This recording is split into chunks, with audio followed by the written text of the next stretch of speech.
Okay, let's move on to, with all of that said about information records, let's move on naturally into encryption. And we're going to break encryption up now into three separate areas: symmetric, asymmetric, and hashing. Now, for most of human history, for the past 5,000 years, thereabouts, the principal use of encryption has been confidentiality, to improve confidentiality, to make sure nobody can read our information. And this goes back to ancient Greece, Egypt, thousands of years ago.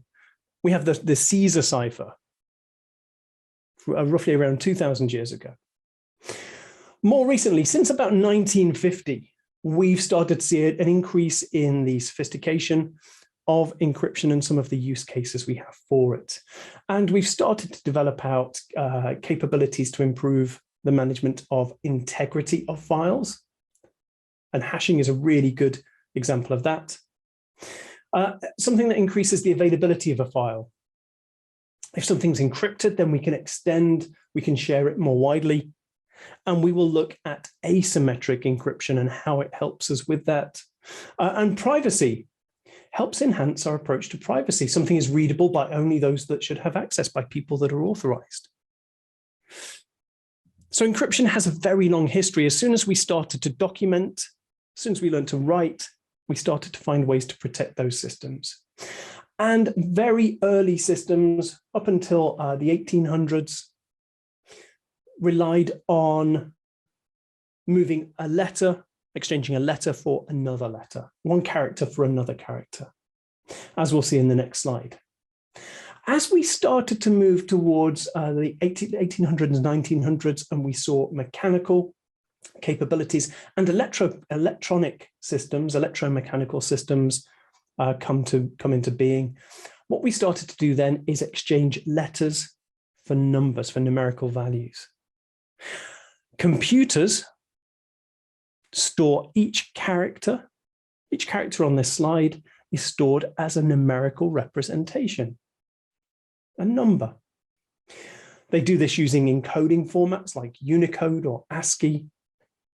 But the really important fact here is that the letter is being stored as a numerical value. Now it's being stored as a numerical value. What we can do is start to perform computations on it.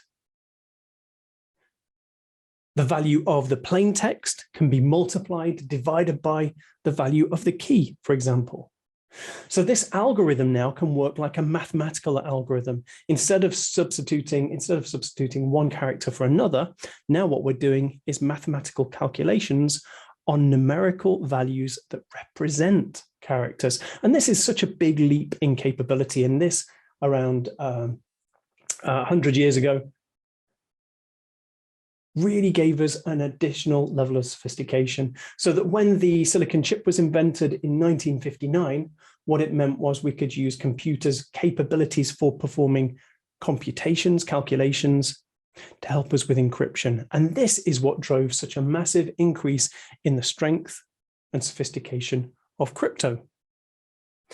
Let's just take a look then at a really simple example. Julius Caesar commanded his armies using a cipher, and he used a +3 shift, so the Caesar cipher. What he did was substituted one character for another. The shift, so a substitution is swapping one thing for something else. A shift is moving forward in the alphabet. So if we had the word feedback and we applied a +1 shift, we would move, let's start with the character F in feedback.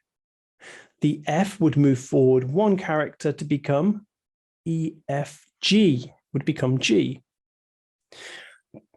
The letter E would become the letter F. So you see there on the slide in the bottom right-hand side, feedback would become GFFECBDL. Is this effective? Well, we've used a +1 shift. Caesar used a +3 shift. Is this effective? What's the problem potentially here?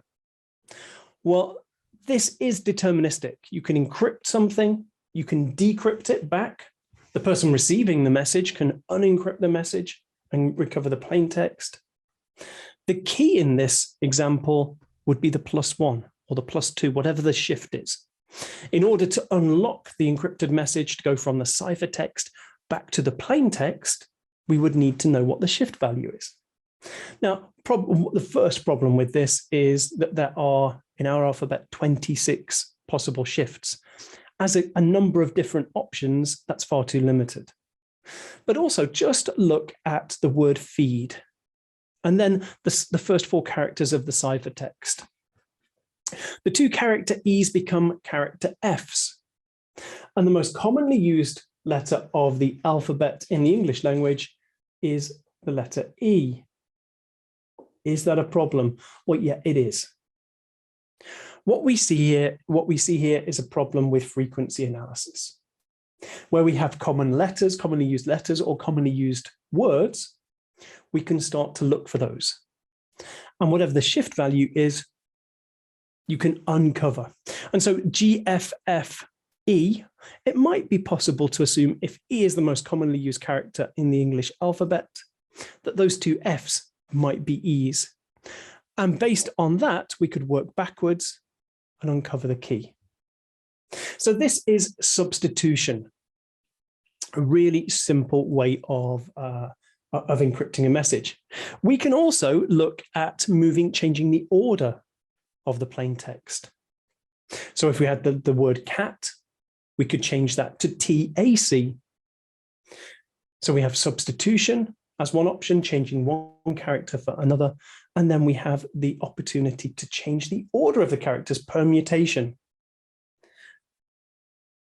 2 examples of early encryption. And what's interesting is both substitution and permutation are still used as part of modern encryption, but they're used as part of a much more sophisticated network of changes between plain text and ciphertext.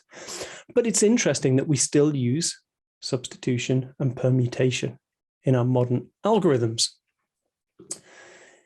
We talked about the key. In order to reverse the operation of our cipher, we have a key, or we have a pair of keys, depending on the type of crypto that we're using. So in order to change our plain text to ciphertext, we use a key. So the key should be long, should be random, and the length is really important. For some of our ciphers, it's the easiest way to gauge the strength of the encryption in use. The longer the key is, the more possibilities there are. So when we looked at the Caesar cipher, that shift value could be anywhere between 1 and 26. 26 different options. That's not a very good key space. What we want is a much longer capability for our key. So key length is important. And one of the easiest ways to gauge the strength of crypto, when you see regulatory standards for encryption, quite often they drive compliance based on key length. Your key must be this long or must not be longer than this length, for example. Where we share a key, let's say we password protect a document, that password is in effect operating as a key. If we've encrypted an Office document, send it to somebody else, we then have to share the key. Key management is a really big headache for us.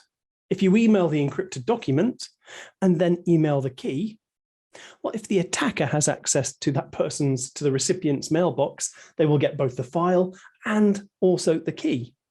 So typically when we're exchanging keys, we want to make sure we do it using a different band or a different way. And when we use a single key, it's hard to know who has used it. You can't easily revoke that key or stop it going any further. So where we have one key used, very difficult to control the use and sharing of that key and the file. Very hard to get any accountability.